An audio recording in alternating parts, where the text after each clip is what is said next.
me at the Musial with Alan and Daniel. We'll talk about the Cardinals all night long. Everyone come gather round, listen to your favorite sound. We'll talk about the Cardinals all night long. We'll talk the games and all the rest, about the team that we love best. We'll talk about the Cardinals all night long. We're gonna talk about the Cardinals all night long.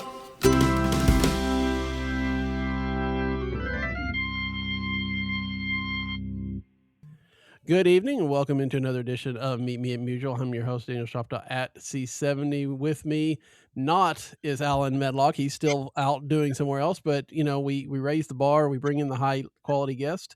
And this week it's Benjamin Hochman. He's the sports columnist at the Post-Dispatch. We had your colleague, Mr. Worthy, on last week, and so we're just kind of completing the set.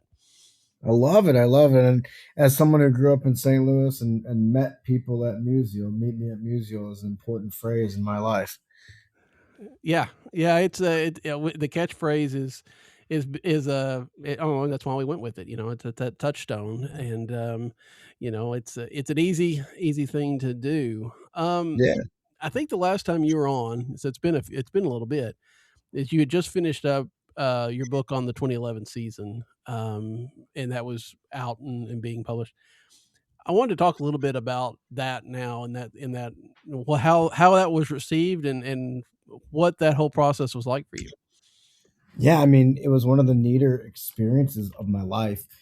For many Cardinal people, for many St. Louis people, the 2011 World Series was an all-time moment. And what I wanted to do differently with this book was tell, of course, the baseball players' side of things, but also tell fan stories.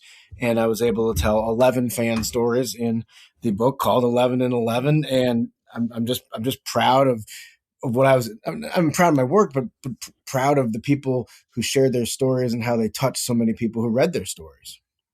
Yeah, and it's an important thing to go back to. Here we are. This is the 15th anniversary, which doesn't seem at all possible, but it is. We're hitting that, and given that the Cardinals on the field are going to be probably a little bit less than championship quality, it's nice to take this moment on an anniversary to go back and read those stories and how it impacted the fan base.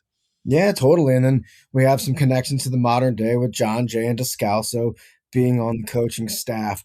But there's no question, time flies. And, Matt Holliday was a key guy on the 2011 team. Now he's got a son in the majors and a son in the minors. And we see David Freese in photos and on the internet, and he's getting gray hair, and time flies. It does. Now Matt's getting in on the media side of things, doing the podcast with the cat and everybody else. So, Yeah.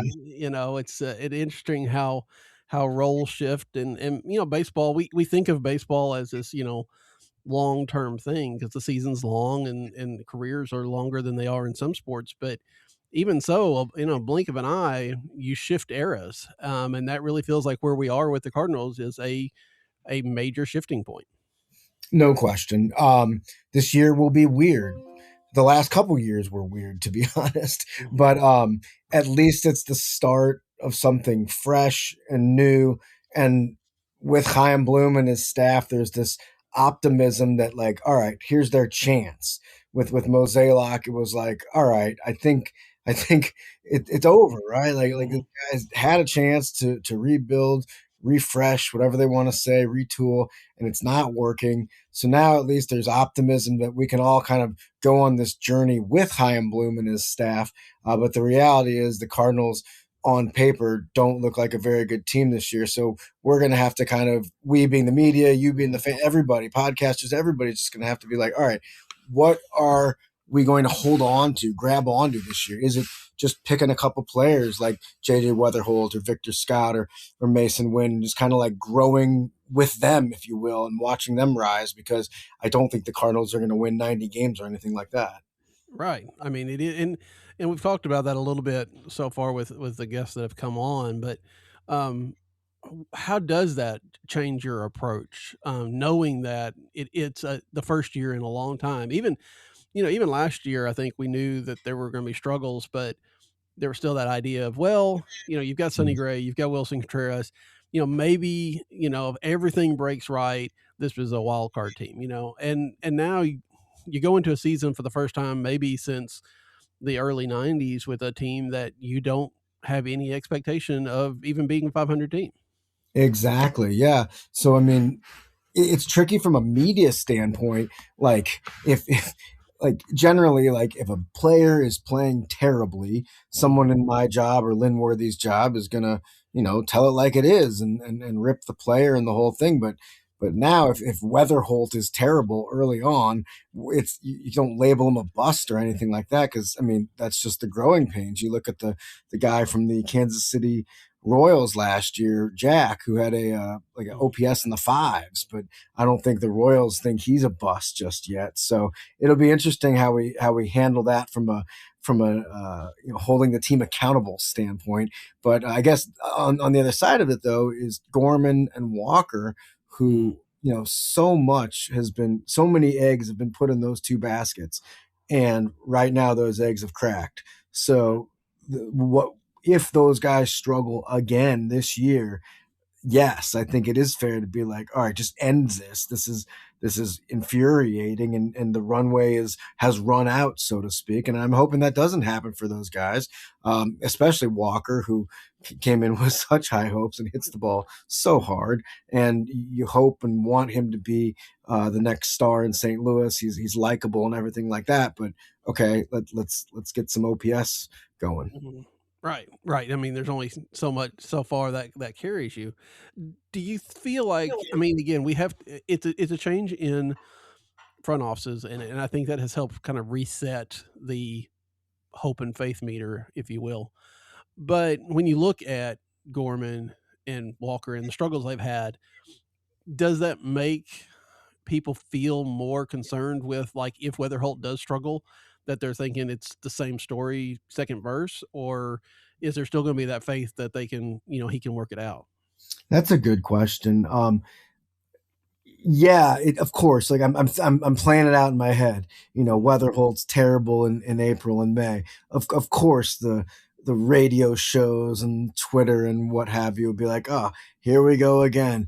Alex Reyes was a bust. Stephen Piscotty was never the star people thought he would be. Dylan Carlson, my goodness, and now we've got Walker Gorman and Weatherholt. I could see that happening, but I think, and I know this might as well be a 4-letter word, but patience is so important this season for Cardinals fans, because I mean it's the hand they've been dealt. Yeah, and again, I think that if John Mozeliak was still here, it'd be very, very hard to have that patience. But it does feel like Chaim Bloom having a different perspective, a different approach, has, at least in some corners, and there's always going to be part of the fan base that's not going to, but I think a lot of people are giving a little bit more of a benefit of a doubt on things like, like on the Sonny Gray trade and the Wilson Contreras trade. They didn't bring back just huge, they brought out some interesting pieces, but not just an overwhelming haul or anything. And yet there's not a whole lot of concern that, that Chaim Bloom doesn't know what he's doing. Right. It's a lot like a college coach coming in to revamp a football program or a basketball program. You're not going to be calling for that guy's head in the first season. So you just let it ride and you follow the journey. And I think that's what's going to happen this year. And I do think more than ever, Cardinals fans, and even like the casual fans, my father, for instance, will be following the minor leagues a little closer, and how is Joshua Baez doing, or Eshawn, or whoever the player may be. Yeah, I mean, that's the good thing with, like MLB TV has had MLB, MILB available for the last few years. And that's something that this generation gets to do, right? I mean, growing up, all the minor leagues was for me was, a box scores, an occasional trip, down to Little Rock to watch the Travelers. Yeah. Now you can, if you want to, you can watch this, Memphis, Springfield, anything, every night instead of the Cardinals, if you wanted to. Yeah. In a weird way, that might be more fun for somebody to especially with Springfield always seems to be going well. So Mhm. yeah, a lot of fun play. And then we haven't even mentioned Liam Doyle yet. Like what a journey that'll be for the Mhm. fans and the media to follow him and see if the highest draft pick the Cardinals have had since JD Drew turns out to be a star.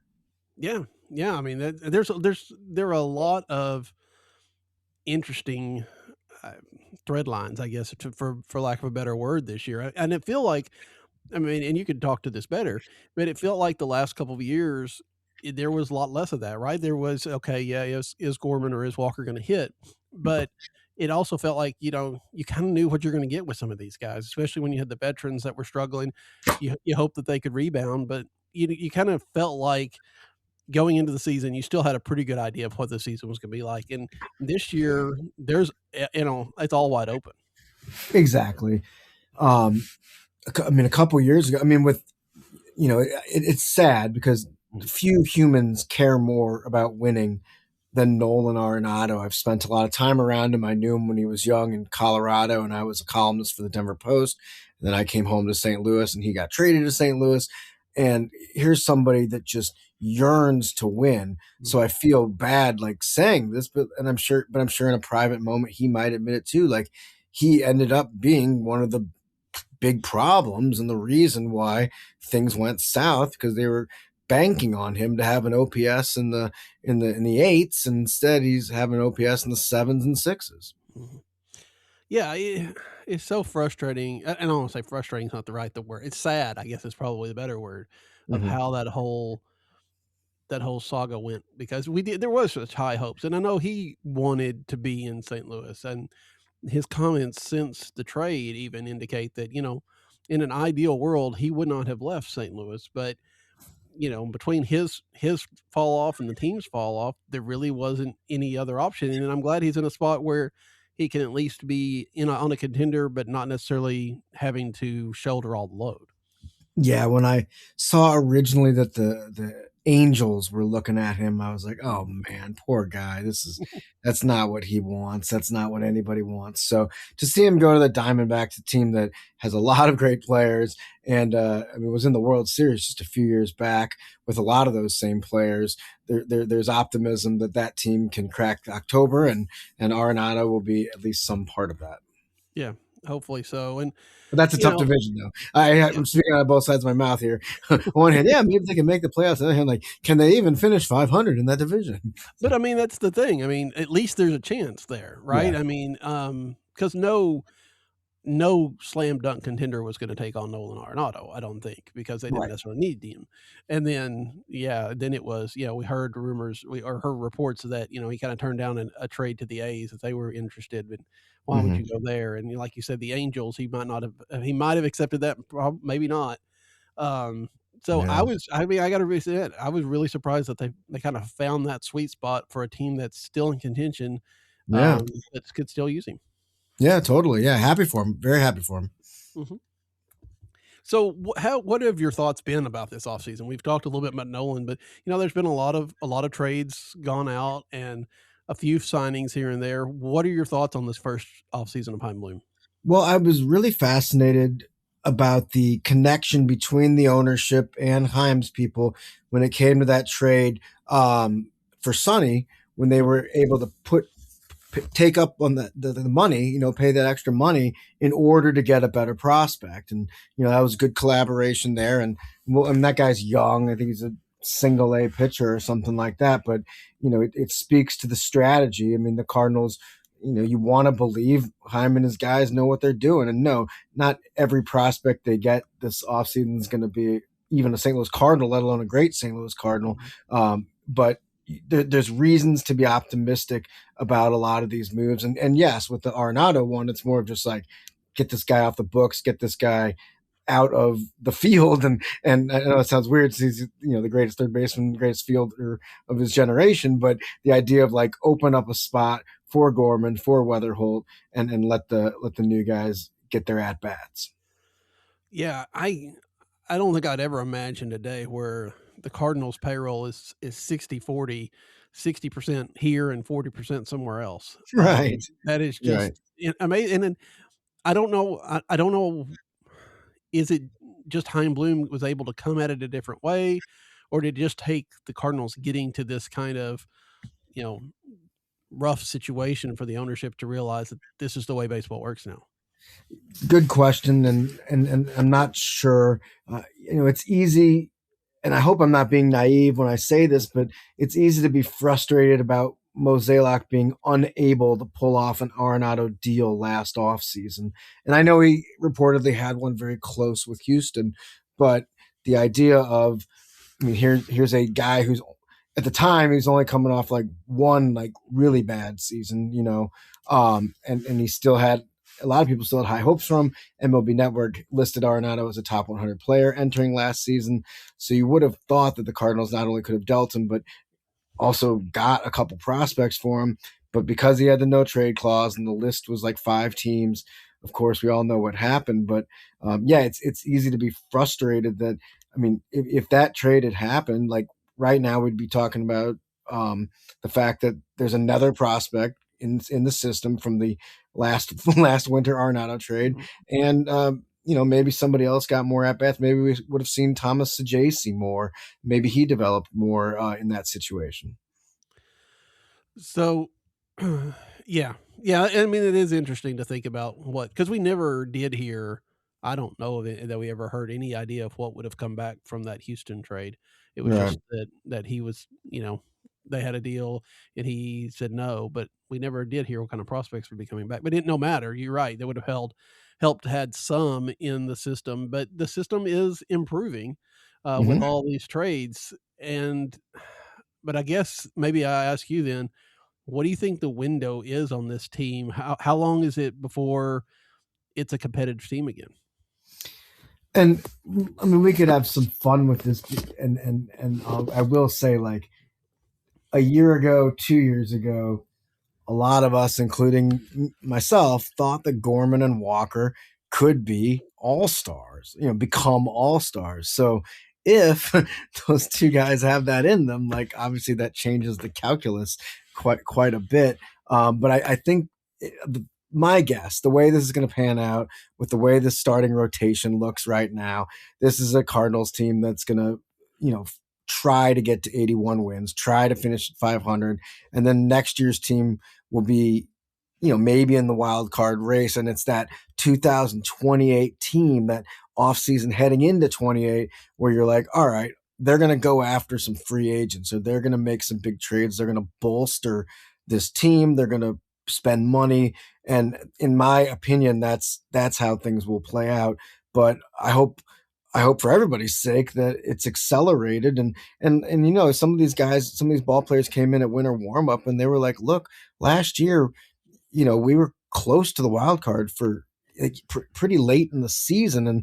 And you and I know the reality of, like, if you look at the Eric Fedde and Miles Michaelis starts, like up till August, whatever, like if they had just won half those games or something like that, the Cardinals would have been in the wild card. So you never know with baseball. I mentioned the Diamondbacks earlier. I mean, the 2023 Diamondbacks, snuck in with I think it was it 82 wins? I know the Cardinals in 06 had 83 wins and made it all the way to the World Series. So that's the optimistic thing. But yeah, I think we're looking at about 500 this year and a little bit over the following year.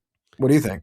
And for me, I continue to have this black bar kind of set up for 2027, because if there's any kind of labor shortage, any lengthy one, especially, I'm trying to decide if it's good for the Cardinals because they're not paying, expensive players, or if it's bad because, this is a year of development and I think we've seen it a little bit with 2020. Yeah. When they get shorted a year of development at the major league level, it becomes, harder and harder to get those gains back.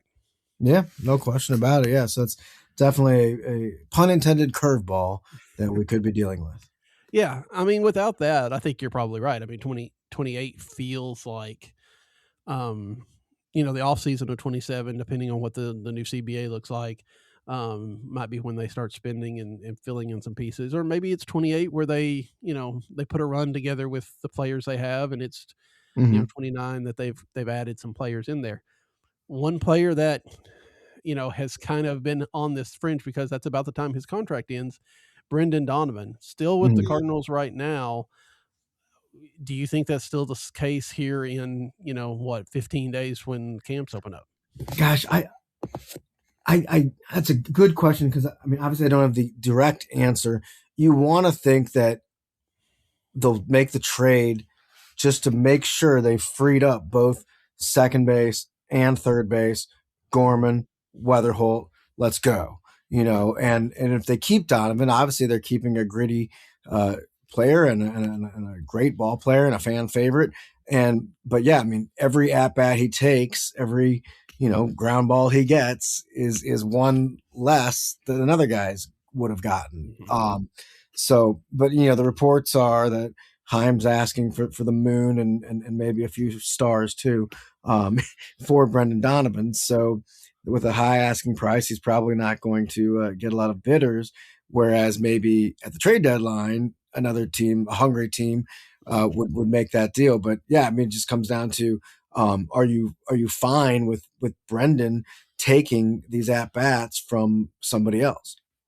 Yeah, that's a really interesting question, and I guess the answer may really lie with what the organization feels about Nolan Gorman, because it feels like JJ Weatherholt's going to get in one way or another, right? Either he's going to play second, Donovan third, or vice versa.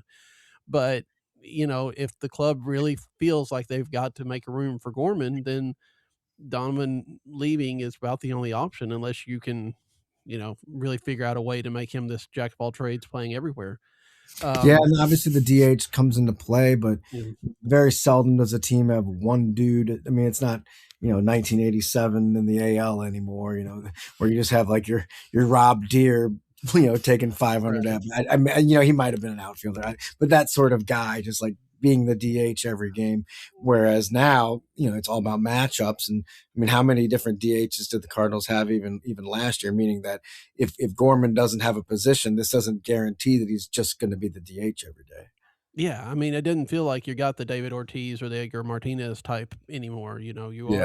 Teams really are trying to just like they maximize everything else, maximizing that spot to give half days off or a guy that just needs to rest. That being said, Cardinals used Javon Herrera there a lot last year. Yeah. I know they keep talking about, hey, he's going to catch. He's coming into camp, going to catch. They also have 800 catchers. Right. How does all that work? Well, I mean, and it doesn't sound like Yvonne, like the answer to Yvonne's career as a catcher will be given on March 25th, March 26th. You know what I mean? Like, I think they're going to have to, this is still going to be a process. We're going to have to see, can he truly throw out runners in major league play? Not spring training games, but major league games. And so a lot of things are up in the air right now, but there's no question that one good thing going for the Cardinals is they have a lot of great catching depth. And honestly, and you probably know this, and your listeners too, like they're the second best hitter prospect in the whole organization is a 19-year-old catcher, Raniel Rodriguez. So, yeah. I mean, yeah, maybe he's, we're talking 2028, 29, like maybe he's the catcher then. I mean, I don't know. But yeah, they're going to give Yvonne every chance they can to let him prove to them that he can be a big league catcher. And gosh, if he can, I mean, then to think you have a bat playing catcher is a great asset. Oh yeah, absolutely. And there's no doubt that that's why they want him to keep doing that. Yeah. And I wonder if he's not the regular catcher at the end of the season, does that mean anything, or does that mean that maybe catching isn't for him? If he, assuming he gets the full, they give him all the chance, he's not injured or anything like that. Mm-hmm. It's just that by the end of the season, they've kind of phased him out for moved him to DH more regularly, and Pages or whoever is catching. Is that an indication that they don't feel like that's ever going to happen? I would think so. Yeah. Like I said, I don't think they're going to have their answer on March 25th, 26th, but they sure as heck might have their answer on August 25th, 26th. Yeah. And then you mentioned Pages. I mean, he's a really good receiver, but I mean, it's crazy, right? Like Jimmy Crooks and now Bernal could be catchers on many major league teams starting, like have the talent to do it in 2026. So what do the Cardinals do? Like if now, like let's say Herrera can't catch anymore, he's just a bat. I mean, who do you just start giving Bernal a bunch of games because he's a higher ranked prospect than a Crooks and Pages is what he is? And of course, you got to talk about handedness at the plate and all that too. So that'll be an interesting storyline as well. Well, yeah, and I mean, even if even at the beginning of the year, you start Herrera and Pages, and we still haven't figured out exactly how Pozo fits into this mix. But Oh yeah, if you got any of those kind of combination there behind the plate, you still have then Crooks and Bernal, like both at Memphis, it feels like. And how does that work? Because these are guys that need to be playing every day. So yeah. it's a little bit surprising to me that maybe Chaim hasn't tried to package one of these guys in with something else, maybe to bring back a little bit better prospect haul. And maybe that is what will happen with Brendan Donovan. Yeah, could be. So yeah, let's look at this pitching staff. Okay. Because I think I don't know. I know a lot of people are concerned about the offense, but for me, these 5 starters are how the Cardinals are going to go this year. And, there's so many question marks on them. Let's just look at probably your opening day starter, Matthew Liberatore. What do they get out of him this year? Is it possible that he takes that step that he's kind of always been hoped to make? I like Libby a lot. I like talking to him in the clubhouse. He's a thinker of the game. And look, clearly there have been thinkers of the game that haven't been great at the game. But there's a lot to like about his mindset and his approach to this job. And yeah, I mean, again, we're talking about a first round pick. We're talking about a guy that's got some nasty stuff. So I'm not going to say he's an all-star this year. I can't even guarantee the ERA will be under 4, but I'm really of all the players on the team from a pitching standpoint, he's the one I'm most excited to watch and perhaps have the highest hopes for. Yeah, I think there's so many. Like I said, there's so much there. I think that I'm probably to that point where I'm interested to see what he's got. And again, he gets it's still that Randy Arozarena hangs over his head a little bit, and Sure. It shouldn't by now because it is what it is. Mm-hmm. But I feel like if he hadn't have been hyped as much as he was coming into the system, maybe we'd have a different outlook on what he is, and he would be considered more of a success than he is right now. Yeah. But similar to Walker, this is the year, right? This is the next step season for this guy, and getting the ball on the 26th against the Tampa Bay Rays sure kind of sets that thing up. Yeah. And I mean, he has to be the opening day starter, doesn't he? I know they brought in Dustin May, who might have a better pedigree, but given what Liberatore has done for the organization, it really feels like that he would be set up for that first pitch. Yeah, I agree. They haven't announced it yet, and might not even officially announce it until closer to the day. Also, you throw in the fact that he's pitching against his old organization, and yeah, you just throw in the fact that he's he's been around. It's the weirdest thing, right? That Liberatore is the the guy that's been around, but he has at least for the last couple of years, and it makes sense to give him the ball and then get Dustin May going as soon as you can. Yeah, I know he was talking at winter warm up about changing his number so he could be, has that connection to Koufax and everything of that nature. Is that, kind of an indication of a step up? Because I know we've talked about leadership. We talked a little bit about it with Lynn last week as well, but leadership for a whole clubhouse sometimes gets split up also into who's going to lead the pitching staff. And is Liberatore ready to take that on? I can't confidently say yes. But what I can say is he is a mature young man. And even the fact that he not only pays homage to Sandy Koufax with the number, but will read about him and watch documentaries and soaks up all things Koufax the way I do. Koufax is probably my favorite player of all time who's not from the Cardinals. So I think obviously it's pretty cool that that's Matthew Liberatore's guy. Yeah. So I don't know if like it's A to B, like, okay, he respects his elders and loves the game's history. Okay, he's now the Pat Henkin, the Darryl Kyle, the Chris Carpenter, whoever, Adam Wainwright of the staff. But he definitely is no longer one of the ducklings following the mama duck. Does that even make sense? Ducklings, mama duck. I get you. Okay. And you're right. I mean, because to some degree, the mama ducks are gone, right? I mean, Right. we've had this this era of Chris Carpenter, who was larger than life even when he was hurt, and then Adam Wainwright, who's Adam Wainwright. We all know Uncle Charlie, and then even last couple of years, with Sonny Gray being able to take over. Yeah. With the he didn't have the necessarily connection with the Cardinal history, but he's been around the league enough that has that respect. And there's just nobody like that on this team. There's nobody that's pitched for 7 years at a high level that can just kind of step into this void. They're going to have to figure it out on their own.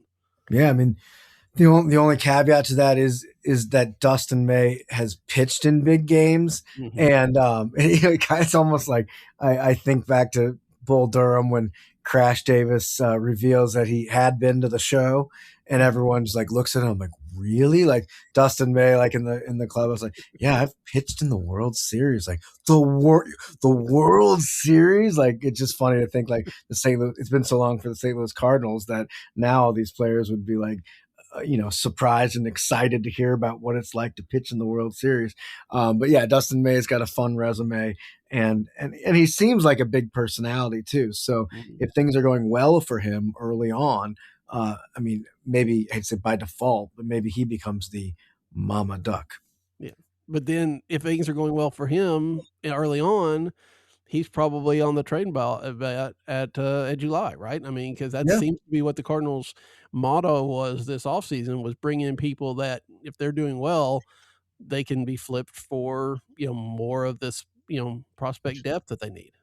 No question. I mean, the one caveat to that, and obviously with the labor stuff looming, is maybe he likes it here so much that he's like, and there's something to be said about a place that rejuvenates your career. Maybe he's like, I want to be part of this, and they figure something out. Yeah, very well may. I think that's kind of what we thought with some of the stuff that Wilson Contreras said. I mean, granted, now Contreras he kind of changed his mind a little bit after the Sonny Gray trade, but it was still interesting to hear somebody say that they wanted to be a part of, even if they weren't here when it actually paid off. They wanted to be here as setting that foundation. Yeah. You don't see that very often. No, I mean, it's a business.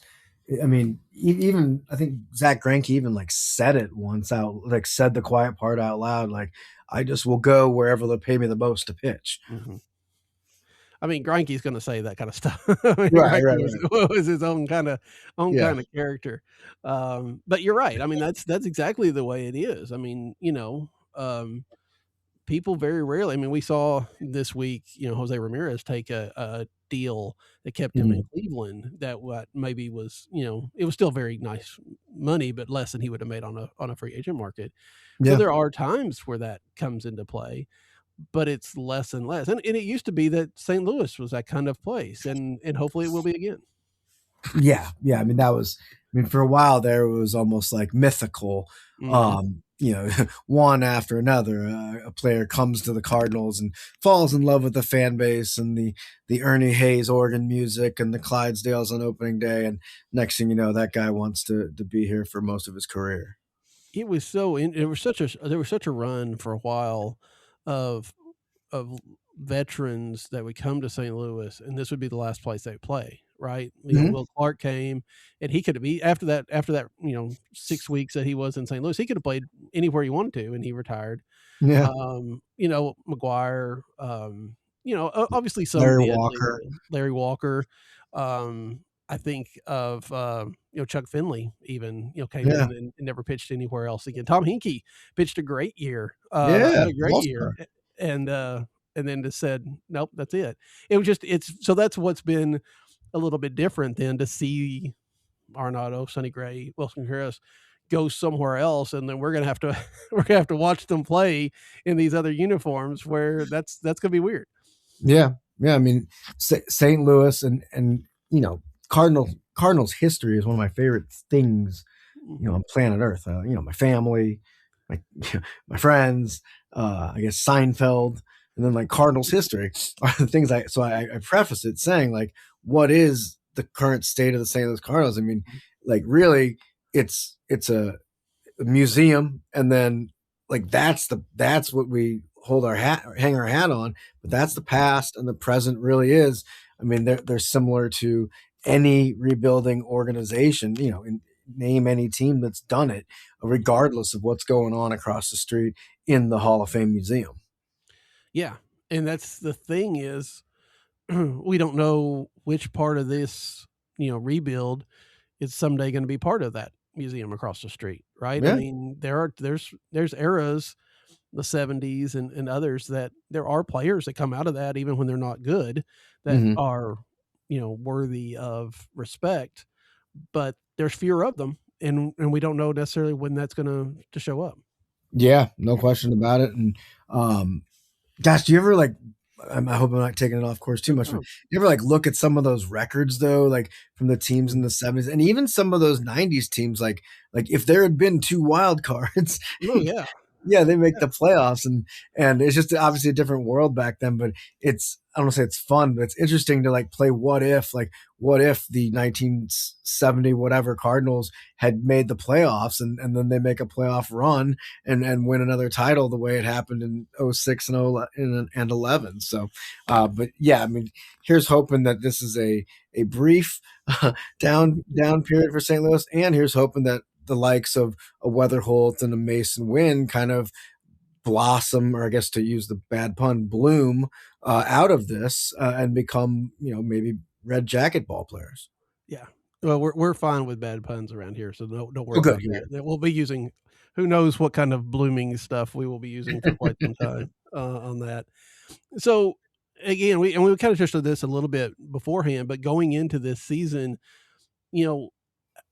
as a columnist especially, you don't have to write about that day's game or anything of that. How do you approach? Do you look at, do you look for other stories? Do you look for maybe stories that are not even on the field? How do you think Sure. you're going to approach this season? Yeah, and this is happening in real time, because even this afternoon I was doing research and trying to come up with what we call story ideas. And I like to go down to, I'm going to Jupiter, I think it's February 9th, and just come showing up with 10 or 12 stories that I'd like to report on and write. And yes, some years it's a lot. I mean, what I'll do is a variety. Sure, there'll be some opinion things like, I don't think this is going to work for Nolan Gorman, regardless, or Right. things like that. But then there's also storytelling and reporting, and there are a lot of new stories to tell with these guys. I mean, just Weatherholt alone. I think there's a real hunger among Cardinals fans to like learn more about this dude, and what makes him tick, what made him great at the previous levels. How can that translate? And so I look forward to writing a few things about that. And then of course I keep mentioning Mason Wynn, but I mean, to be that good defensively at that position in that particular uniform is Right. a special and magical thing. And we're talking about a guy who, kids, I mean, every kid, you ask a kid around St. Louis, who's your favorite player? Mason Wynn. He's likable, he hustles, he's got flash, Mhm. both with his arm, his glove, and his jewelry. So there's just a lot to like about his personality. Yeah, I mean, and I've said this a number of times, but growing up as a child of the '80s, and the little bit of we didn't get to watch the Cardinals very often, but we knew Ozzie, right? I mean, you knew, Sure. and that was kind of my entry into baseball was Ozzie Smith. So to have a guy, shortstop's in a very very important position in St. Louis, and then they very rarely do not treat it well. Mhm. Been some great ones there, but to have a guy that comes in and I hate to put those kind of expectations on him, but he does draw the comparisons to Ozzy in these younger years, Yeah. with what he does, and that's incredible, and that may be, what the Cardinals have to do. It feels like, though, I mean, the Cardinals have definitely, you know, started to market Mason Wynn. It feels like, though, they're kind of putting a lot of those eggs in the Weatherholt basket. You see articles and headlines and everything like that. Is that a lot to be asking for a guy that has yet to make a major league debut?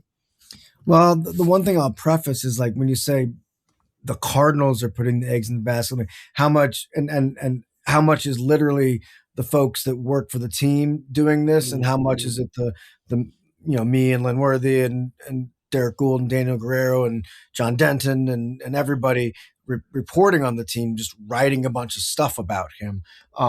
Like I don't think he's in like a lot of Cardinal. Maybe I'm wrong. I haven't seen him much in like Cardinal promotions and stuff. But anyway, you slice it. There's a bunch of pressure on this player. I mean, and like we talked about, like it used to be in a previous generation, like a guy kind of like sneaks up, and you're like, oh, I think that guy they drafted 3 years ago is now major league ready. They're saying, all right, let's see if he's any good. Well, now we're, like you said, we're literally watching every pitch this player faces in the batter's box as he grows through the minor league system. So, everybody again is hungry to find out more about Weatherholt and see if he can be a star. And the one thing, though, is like he's not a slugger. Like he'll hit home runs, but I mean, I hope people aren't thinking that this is Jack Clark or something like that. This is a guy that's just going to get a bunch of doubles, which is awesome, and hit the heck out of the baseball to all fields all the time, and hopefully it translates to great numbers. But there is a lot of pressure on him because, there's not much else to be excited about. And this is the rare, and you talked about it a little bit, with Liam Doyle, but he's also one of the few rare high draft picks. And this is a guy that hasn't even been in the system, but a year plus, barely over a year, right? A year and a half, I guess now. The Cardinal, fan base hasn't had much time to get to know JJ Weatherholt yet. So to have him as the next great hope, I guess, I can see that people be interested. Yeah, I'm buddies with Tyler Musial, who's in the family, and I saw him today at the gym, and we were talking about how, and I mentioned some of these guys earlier, Dylan Carlson, Steven Piscotty, Randall Grichuk. Like, yes, we were all very high on those guys, but those were not top 10 picks in the draft. Right. And we're talking about a guy who very well could have, he was a 7th pick. He could have been even a little higher. And the Cardinals are in a different level of talent now because they've been so bad. And that means, like, for all the excitement, I keep using Dylan Carlson because, like, it's recent and there was like such a buzz and his numbers were so good, but he also wasn't a top 10 pick for a reason. And you were hoping that he would exceed his draft pick, I guess, level, if you will, and he didn't. But with Weatherholt, it's like, man, we're talking about a guy who should be a great player, and let's see it happen. Yeah. I mean, and we tend to sometimes forget Carlson came in 3rd in the Rookie of the Year his first year. It just that's true. Yeah. Never. I mean, that was 2022, so you factor that in for what it's worth. But things just didn't happen, and it's unfortunate. And I hate to say this, but I hope they don't happen now that he signed with Chicago. Right.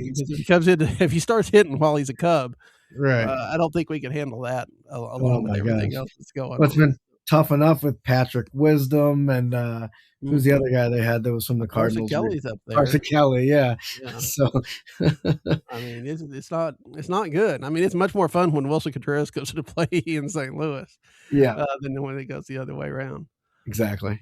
So I've been asking everybody this as they've come on. I'm going to ask you, because you touched on it a little bit earlier.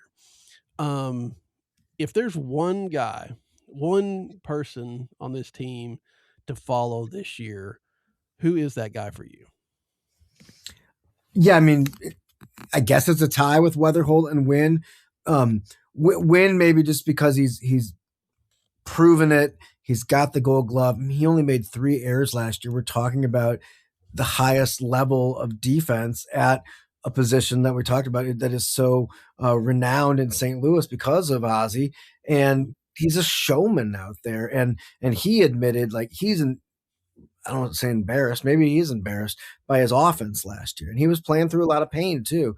And he said he was trying to hit too many homers early on in the year, and that messed him up. So, I mean, again, I don't think Mason Wynn's going to be Cal Ripken Jr. or anything like that offensively, but I think he's a definitely a mid 700s OPS guy, not a 600s OPS guy. So there's a lot to like about him. But again, with Weatherholt, I mean, the ceiling is just high, and you want to see it. You want to see it. You want to see what he can do. I mean, that's the allure of the prospect.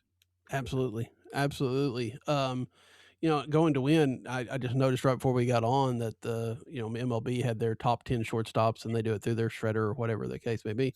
And Mason Wynn wasn't there, and I really was surprised. I mean, again, I know that there's some weighted stuff, and offense is going to be a big part of that. But Mason Wynn to me feels like a top 10 shortstop in baseball already.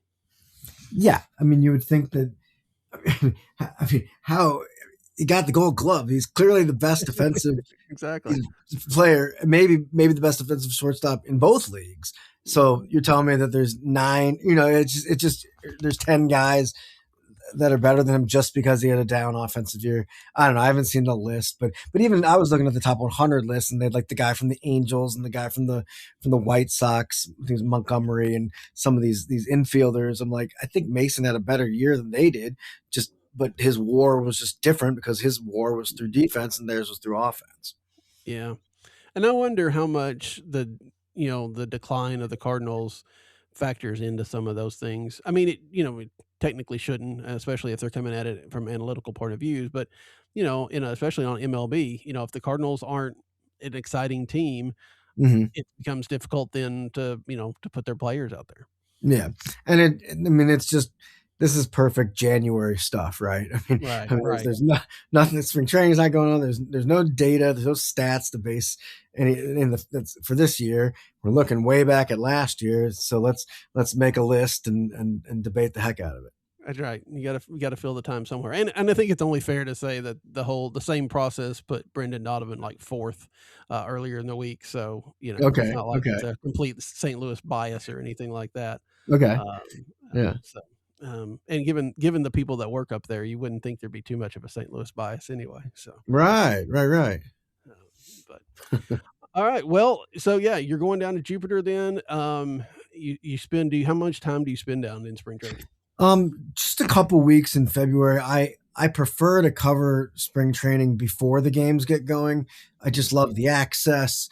I love the beauty of the batting practice and the fielding practice, and just for me, and I'm sure Lynn and Derek and Daniel and the other writers can speak to this too, is like there's something about that relaxed state and that leads to better storytelling and quotes from the players themselves and the manager.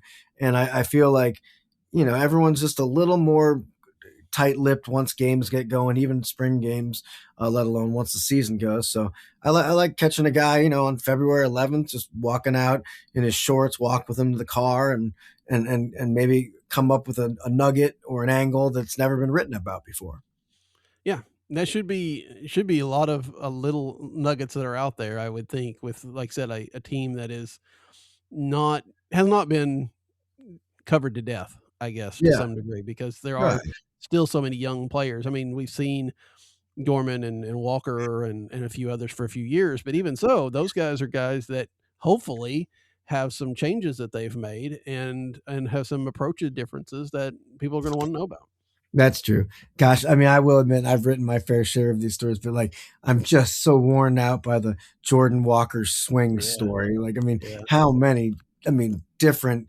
And in every quote's the same from him, and God bless him, and he wants to do well, and he's optimistic. But he's like each time he makes a change, like, well, now we figured it out because we knew I was doing X, Y, and Z, and now I'm not gonna. And then he doesn't do well, and then he makes another change. Well, now we've identified X, Y, and Z. Like, oh my gosh! So, I mean, here's hoping this is the one that works for him, because again, I think it'd be great to have him as a superstar in St. Louis for many, many reasons. But as of right now, it's like this again. Oh my gosh! Yeah, I mean, it really is, and I guess it's for anybody, right? I mean, there's a reason we say best shape of your life and all that kind of stuff. Yeah. Training, all that, but everybody thinks that this is the year. It just when the rubber meets the road, what's it going to look like? And this is such a like, I mean, we've talked about it, a key year for Jordan Walker, and that also maybe a key year for this rebuild, because if Jordan Walker can be what Jordan Walker is supposed to be, or at least somewhat in that ballpark, that changes the timeline quite a bit.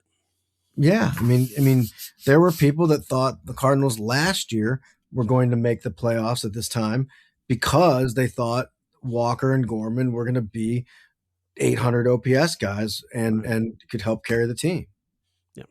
Yeah. Well, Benjamin, I appreciate you joining me. It's been a good, fun conversation, and Yeah. I hope that Jupiter treats you well. And then I guess you get back. You're still covering everything else though too. You've got basketball and everything else to cover as well, don't you? It's going to be a fun March. St. Louis University is currently 20-1. We have Arch Madness here in St. Louis for the Valley. So a team from that plays in that St. Louis tournament is going to go to the NCAA tournament.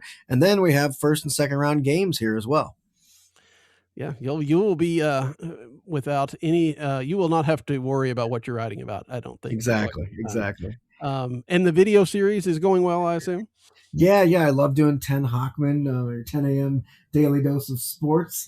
And I've been growing my TikTok as well, too. I'm doing a lot of content on there, and I can't wait to get to spring training to provide access for the fans, from a video standpoint that they wouldn't get otherwise. Yeah, video has come a long way from from all those 10, 15 years ago when you saw the people behind the screen and maybe somewhere you could see a ball player. Right. I think cameras and access and everything else, you can put out a lot better quality now. No question. All right. Well, it's been a lot of fun. Next week, we have the cat joining us. We'll look forward to that discussion. Cool. But until then, for Benjamin, I'm Daniel. Good night. Meanwhile, in reading Lasorda talking about walk him and pitch to that blank Van Slyke, that's what he just muttered in the dugout.